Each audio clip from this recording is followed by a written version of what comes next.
Mr. Silly lives in Nonsenseland, which is a very funny place to live. You see, in Nonsenseland, everything is as silly as it can be.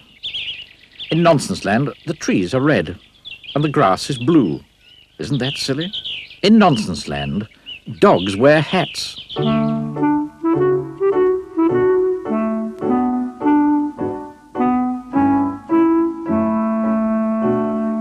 And do you know how birds fly in Nonsenseland?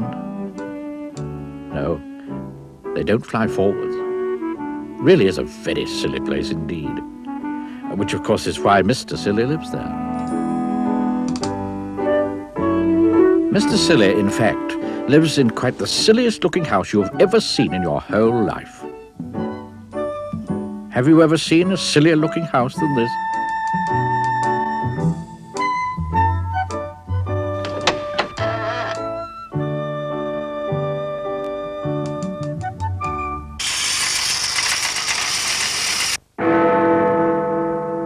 Now, this particular story is all about the Nonsense Cup.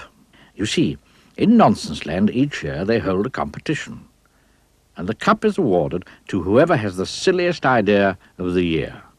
Mr. Silly had never won the cup, but each night, lying in his bed, he dreamed about winning it. In order to win the Nonsense Cup, Mr. Silly realized that he would have to think up something remarkably silly. He pondered over the problem one morning at breakfast.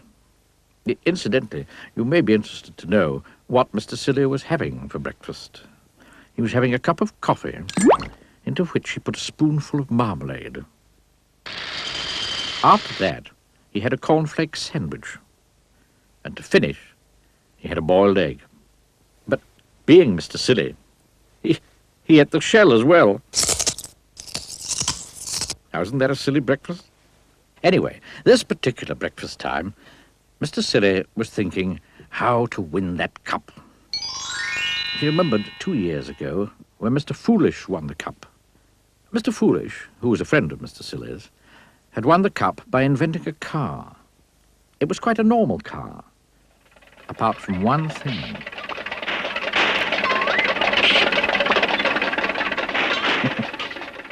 Isn't that silly? Mr. Silly thought and thought. He even had another cup of coffee with marmalade. That didn't help either. So he decided to take a walk.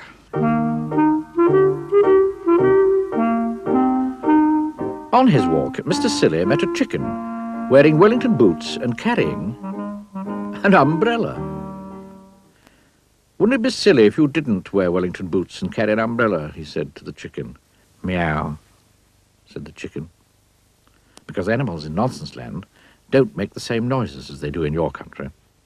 It was in the middle of Mr. Silly's walk that he had his idea. It was a beautifully silly idea. Quite the silliest idea he'd ever had. He hurried into town and bought himself a pot of paint and a paintbrush. Huge crowd assembled in the city square to see who was going to win the cup. The king of Nonsenseland mounted the specially built platform. One of the silliest ideas of the year is by Mr. Muddle, the farmer. He has managed to grow, of all things, a square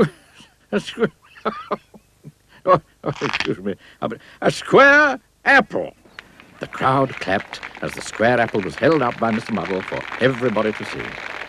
He felt sure that he was going to win.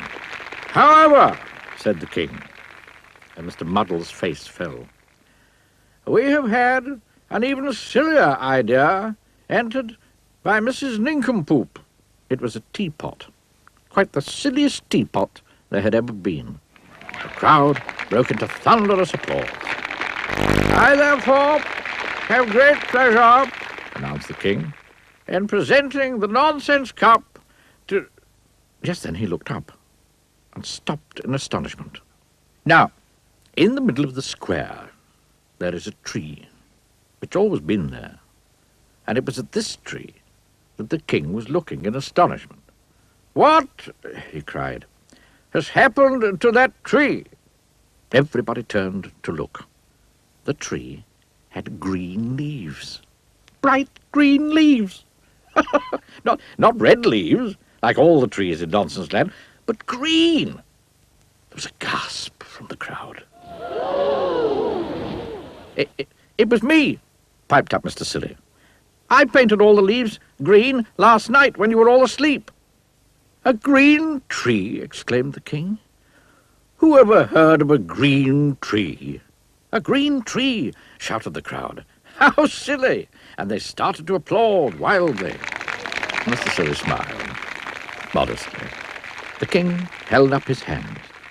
"I think," he said, "that this is the silliest idea I have ever heard of. And therefore I award the Nonsense Cup to Mr. What did he say his name was? To Mr. Silly." The crowd cheered and cheered. Mr. Silly went pink with pride. And a bird, perched high up in the branches of the silly green tree, looked down. "Woof," it said, and flew off, backwards.